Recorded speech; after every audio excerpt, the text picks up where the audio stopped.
Agape. Saat ini banyak dari kita yang khawatir dan gelisah. Bahkan banyak juga dari kita yang kehilangan pekerjaan akibat wabah virus COVID-19. Tapi marilah kita tetap bersyukur kepada Tuhan. Dan marilah kita tetap sembah Dia. Karena kita percaya Tuhan yang akan mengubah keadaan menjadi lebih baik lagi.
Jemaat yang dikasihi Tuhan, terutama anak-anak rohani saya, di mana saja engkau berada.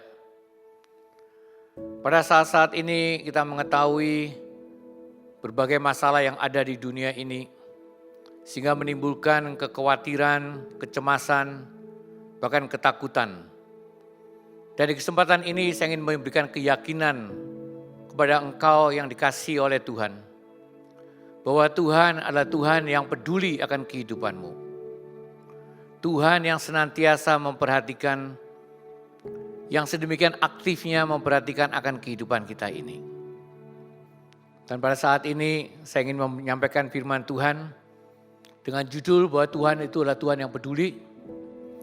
Dan diambil dari Markus 4 ayat 35 sampai ke 41.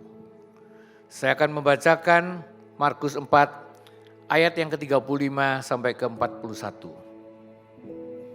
Pada hari itu, waktu hari sudah petang, Yesus berkata kepada mereka, "Marilah kita bertolak ke seberang."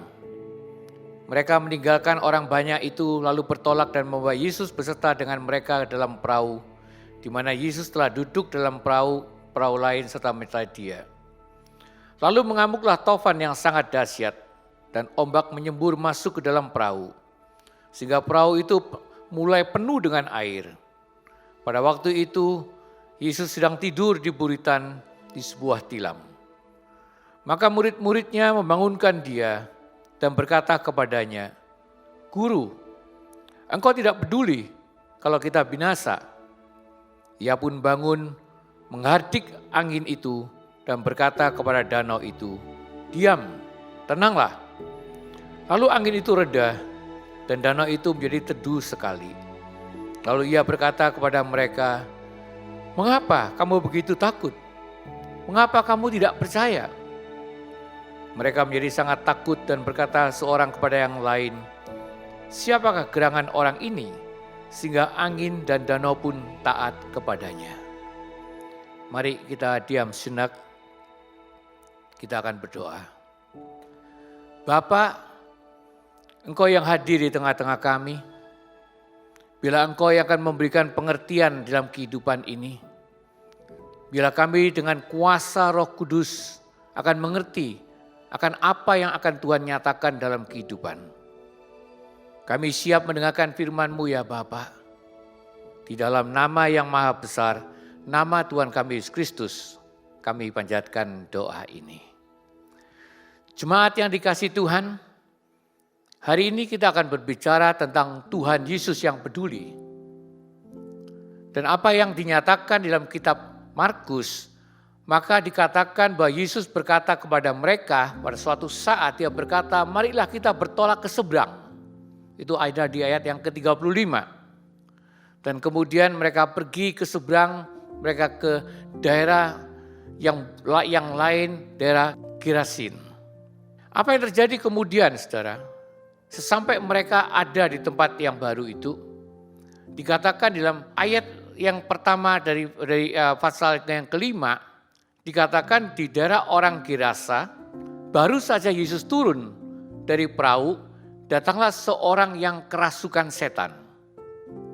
Dan kemudian orang itu berkata kepada Yesus, "Apa urusanmu dengan aku, hai Yesus, anak Allah yang maha tinggi? Demi Allah jangan siksa aku." Jemaat, mari kita perhatikan apa yang sebenarnya Tuhan Yesus ingin nyatakan dalam kehidupan. Kita akan melihat perikop ini dan saya ingin memberikan 3 poin yang sangat penting. Poin yang pertama, apa yang ingin saya nyatakan jemaat, bahwa ternyata masalah adalah bagian dari kehidupan.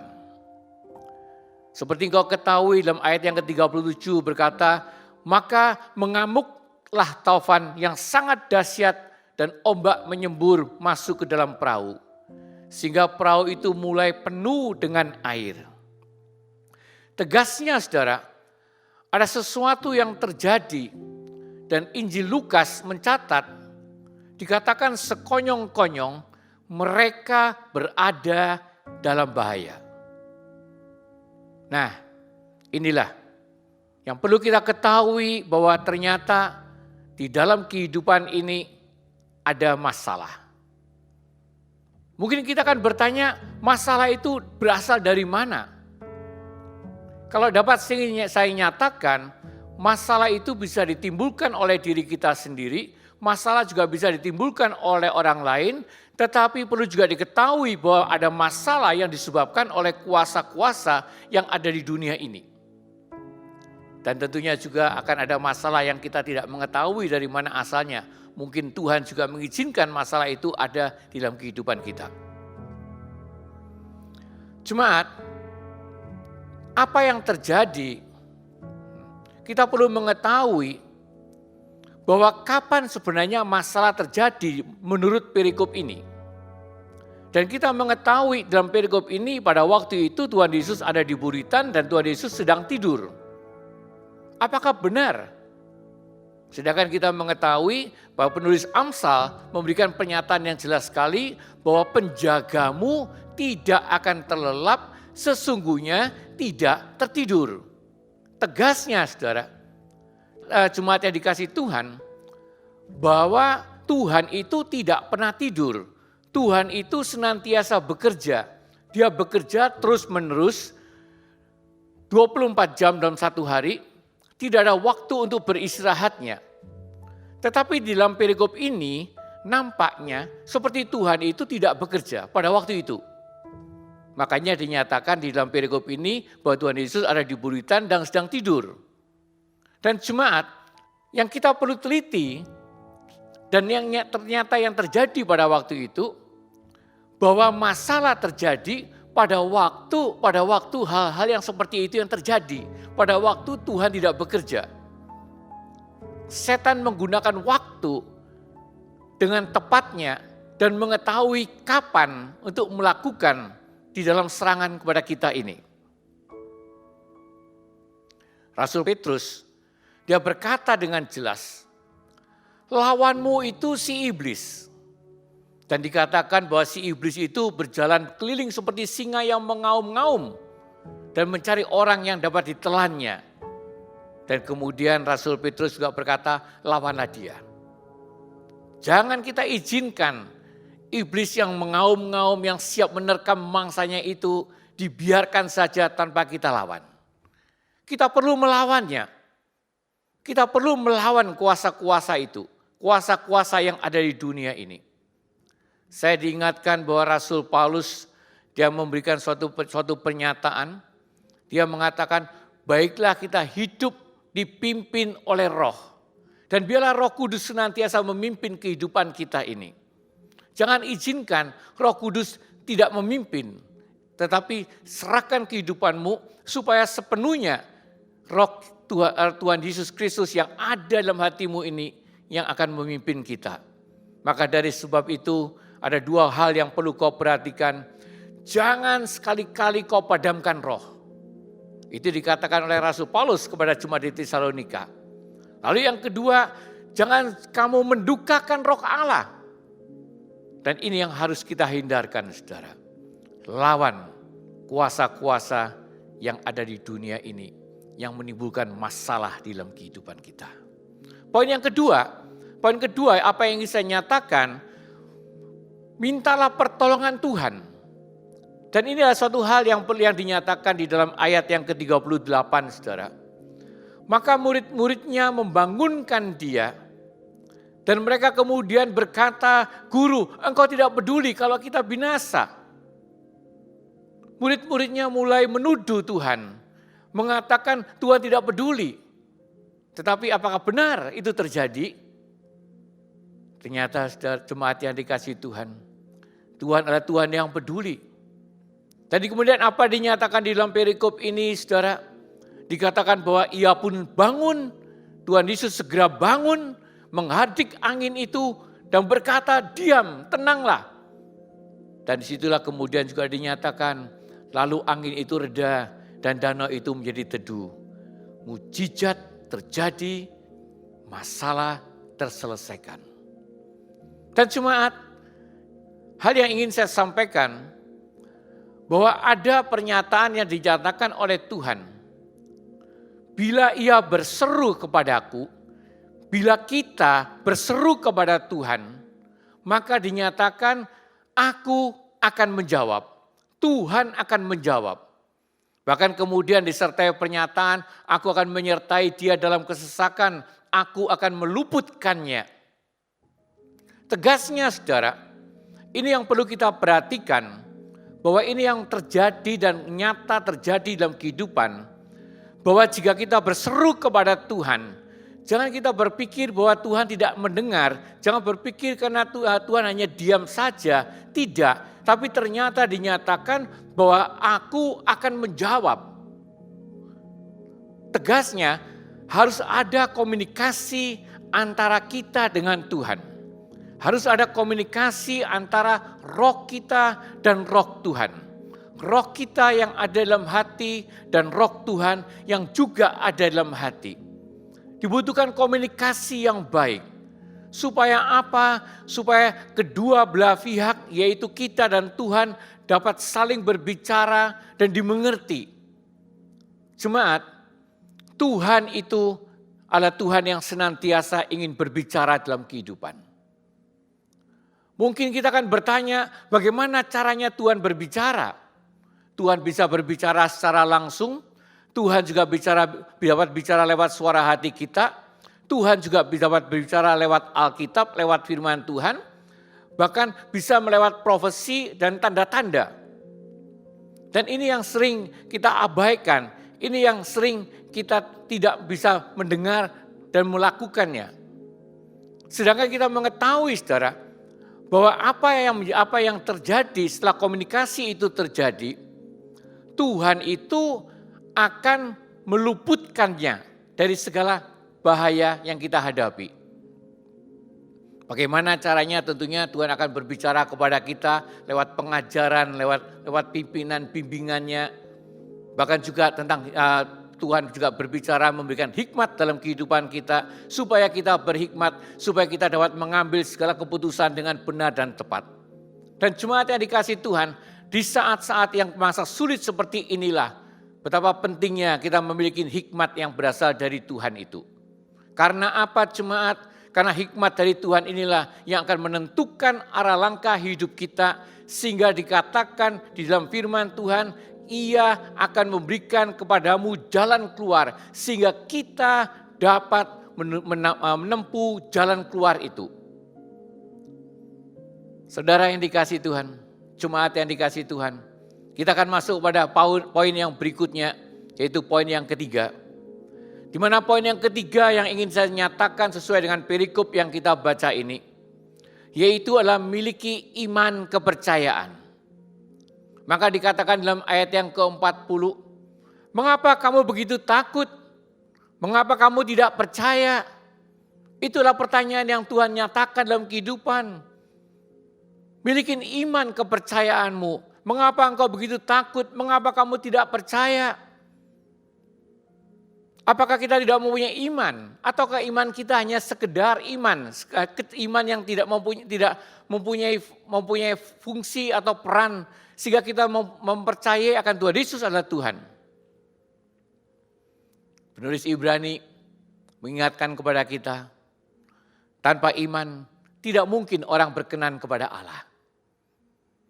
Dari sebab itu jemaat, mari kita tingkatkan iman kita. Rasul Paulus dia berkata dan menyatakan, jadi iman itu timbul dari pendengaran, dan pendengaran itu oleh firman Kristus. Saya anjurkan, jangan berhenti untuk mendengarkan firman Tuhan. Jangan berhenti untuk membaca firman Tuhan. Jangan berhenti untuk merenungkan firman Tuhan. Terutama pada saat-saat sulit seperti ini. Tingkatkan imanmu. Jadikan imanmu lebih kuat daripada semula. Tingkatkan imanmu dengan cara bagaimana saudara? Yaitu apa yang dikatakan oleh perikop ini dalam ayat yang ke-41. Di mana murid-murid yang pada waktu itu ada bersama dengan Tuhan. Dan mereka kemudian melihat akan apa yang telah Tuhan lakukan. Kepedulian Tuhan terhadap mereka. Mereka menjadi sangat takut dan berkata, siapa gerangan orang ini sehingga angin dan danau pun taat kepadanya. Amat menyedihkan. Ternyata apa yang dapat saya lihat di dalam perikop ini jemaat, murid-murid Tuhan tidak mengetahui dengan jelas bahwa Tuhan yang ada bersama dengan mereka adalah Tuhan yang Maha Kuasa. Dan kalau kita perhatikan, ternyata bahwa orang yang kerasukan setan, kerasukan kuasa-kuasa jahat itu, dia yang lebih mengetahuinya dan dia berkata, "Hai Yesus, Anak Allah yang Maha Tinggi." Mereka lebih mempunyai pengetahuan tentang Tuhan Yesus. Dan disinilah kemudian saya ingin membawa engkau untuk memperhatikan tentang mengenal Tuhan dan percaya atau beriman. Mau tidak mau ada perbedaan, saudara. Orang yang kerasukan setan mengenal Tuhan, tetapi dia tidak beriman. Berbeda dengan kita, orang-orang percaya yang mempunyai iman terhadap Tuhan Yesus Kristus. Dan ini yang perlu kau perhatikan. Saya juga ingin memberikan suatu tantangan bagi kita. Benarkah kita adalah orang-orang yang beriman? Perlukah kita meningkatkan iman kita dalam kehidupan ini? Saya ingin memberikan suatu contoh sebagai bagian yang terakhir jemaat. Di mana di dalam Alkitab dinyatakan ada satu kisah sehubungan dengan Nabi Nuh, saudara. Firman memberikan suatu pernyataan bahwa Nabi Nuh itu adalah orang yang beriman. Karena dinyatakan di dalam Ibrani 11 ayat yang ke-7, Nuh dengan petunjuk Allah tentang sesuatu yang belum kelihatan, taat mempersiapkan bahtera menyelamatkan keluarganya. Tegasnya pada waktu itu Nuh ditugaskan oleh Tuhan untuk membuat bahtera. Tuhan memberitahukan akan apa yang terjadi. Nuh belum mengetahui akan sesuatu yang dapat dilihatnya terjadi, tetapi dia beriman. Maka dia mengikuti segala petunjuk daripada Tuhan, melakukan segala sesuatu yang baik, taat, melakukan, mempersiapkan bahtera itu guna untuk menyelamatkan keluarganya. Dan saudara yang dikasihi Tuhan, apakah benar kita ini memiliki iman kepada Tuhan Yesus Kristus? Jika kita mempunyai iman, maka imanin dan pegang, kau renungkan, kau jadikan sebagai iman pada saat ini. Bahwa Tuhan Yesus berkata, sebab di luar aku kamu tidak dapat berbuat apa-apa. Tegasnya jemaat, kita membutuhkan Tuhan. Karena tanpa Tuhan, kita tidak sanggup. Tanpa Tuhan, kita tidak dapat berbuat apa-apa. Mari kita diam sejenak. Bapa, Engkau yang hadir di tengah-tengah kami telah mendengarkan firman-Mu, dan biarlah segala apa yang kami dengar, Tuhan boleh menyempurnakan. Terima kasih ya Tuhan, di dalam nama yang maha besar, nama Tuhan kami Yesus Kristus, kami panjatkan doa ini. Amin.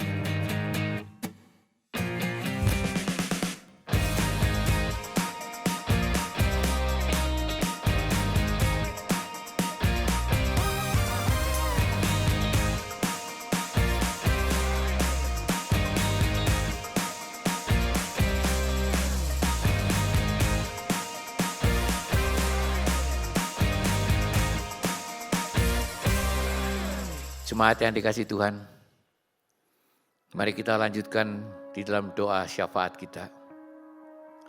Kita akan diam sejenak di hadapan Tuhan.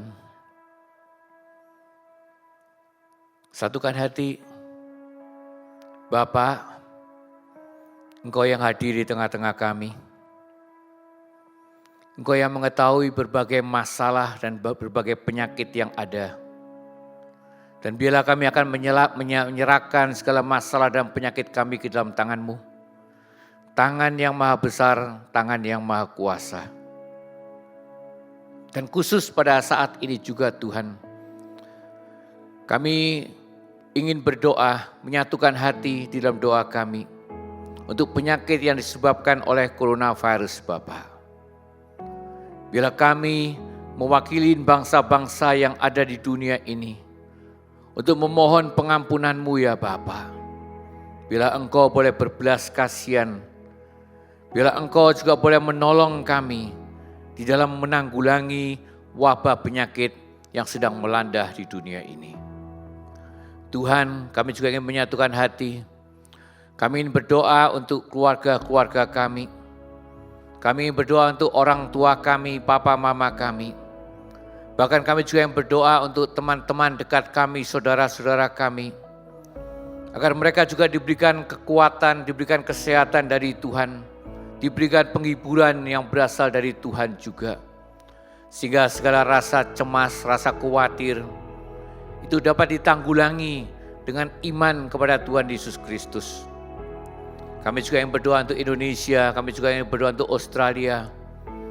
Biar para pemimpin bangsa akan memperhatikan kesejahteraan bangsa. Kami juga ingin berdoa untuk gereja-gerejamu ya Bapa. Bila Engkau yang akan menjaga, bila Engkau yang akan melindungi, bila Engkau yang senantiasa berkarya, menjadikan mereka anak-anak-Mu yang Kau kasihi, tetap hidup di dalam iman mereka ya Bapa. Terima kasih ya Tuhan. Kami percaya Engkau mendengarkan doa kami. Karena segala doa kami panjatkan hanya di dalam nama yang maha besar, nama Tuhan kami Yesus Kristus. Amin. Sebelum kita mengakhiri kebaktian pada saat ini, mari kita mengangkat tangan kita ke hadirat-Nya. Terimalah berkat dari Tuhan yang Maha Kuasa di dalam nama Bapa, Anak dan Roh Kudus. Turun dan bersama senantiasa dengan engkau. Pergilah dengan sukacita dan layanilah sesamamu dengan kasih yang berasal dari Tuhan, yaitu kasih agape. Kasih yang tidak pernah menuntut balasan. Semua orang percaya berkata, amin.